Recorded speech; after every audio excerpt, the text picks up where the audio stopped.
क्या है कर्म और किसे कहते हैं कर्म? गौतम बुद्ध की इस कहानी से जानिए।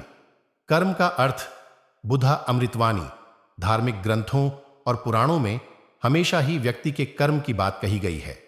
लेकिन क्या आप जानते हैं कि आखिर कर्म किसे कहते हैं और क्या है कर्म?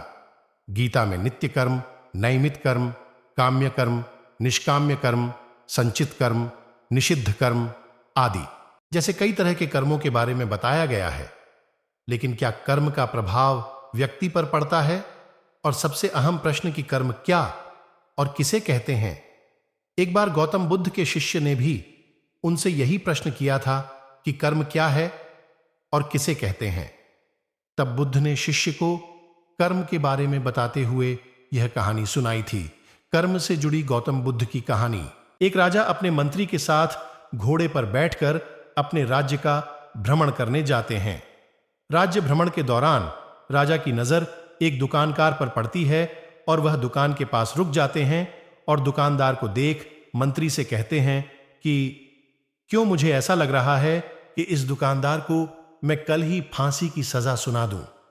पता नहीं क्यों इसे देख मुझे इसे मृत्युदंड देने की इच्छा हो रही है। इतना कहते ही राजा वहां से अकेला ही चले जाते हैं और मंत्री उनसे इसका कारण भी नहीं पूछ पाते। अगले दिन मंत्री अपना भेष बदलकर दुकानदार के पास साधारण मनुष्य की तरह जाते हैं। वह दुकानदार चंदन की लकड़ियां बेचता था। मंत्री दुकानदार से इधर उधर की बात कर उससे काम और हाल चाल पूछते हैं। दुकानदार कहता है, क्या बताऊं भाई, मेरा हाल बहुत बुरा चल रहा है। लोग मेरी दुकान पर आते हैं, मेरी चंदन की लकड़ियों को सूंघते हैं, प्रशंसा भी बहुत करते हैं, लेकिन खरीदता कोई नहीं है।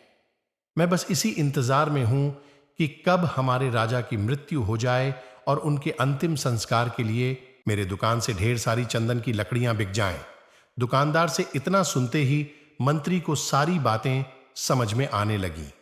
वह समझ गए कि आखिर क्यों राजा के मन में इस दुकानदार के प्रति नकारात्मक विचार थे। मंत्री ने दुकानदार की बात सुन उससे थोड़ी चंदन की लकड़ियां खरीद लीं। लकड़ियों की बिक्री से दुकानदार भी खुश हो गया और तुरंत मंत्री को लकड़ियां दे दी। राजा के पास पहुंचकर मंत्री ने उनके कहा कि आप जिस दुकानदार को मृत्युदंड देने की सोच रहे थे, उसने आपके लिए भेंट स्वरूप चंदन की लकड़ियां भेजी हैं। यह सुनते ही राजा खुश हो गए और सोचने लगे कि बेवजह में उस बेचारे दुकानदार के बारे में बुरा सोच रहा था। राजा ने मंत्री से चंदन की लकड़ियां लेकर सूंघी, जिससे बहुत ही अच्छी सुगंध आ रही थी। क्या है कर्म? राजा दुकानदार की लकड़ियों से खुश होकर उसके लिए कुछ सोने के सिक्के भिजवाता है। अगले दिन मंत्री दुकानदार के पास जाकर कहते हैं कि ये सिक्के तुम्हें राजा ने भेंट स्वरूप दिए हैं। दुकानदार सोने के सिक्के पाकर खुश हो जाता है और मन में सोचता है कि मैं कितना गलत था जो राजा की मृत्यु के बारे में सोचता था। वह तो कितने दयालु हैं। गौतम बुद्ध कहानी को समाप्त करते हुए शिष्य से कहते हैं, हमारे काम, भावनाएं और विचार ही हमारे कर्म हैं। थैंक्स। वीडियो को पूरा देखने के लिए हमारे YouTube चैनल रिपंत ज्ञान को सब्सक्राइब करें। नमो बुद्धाय।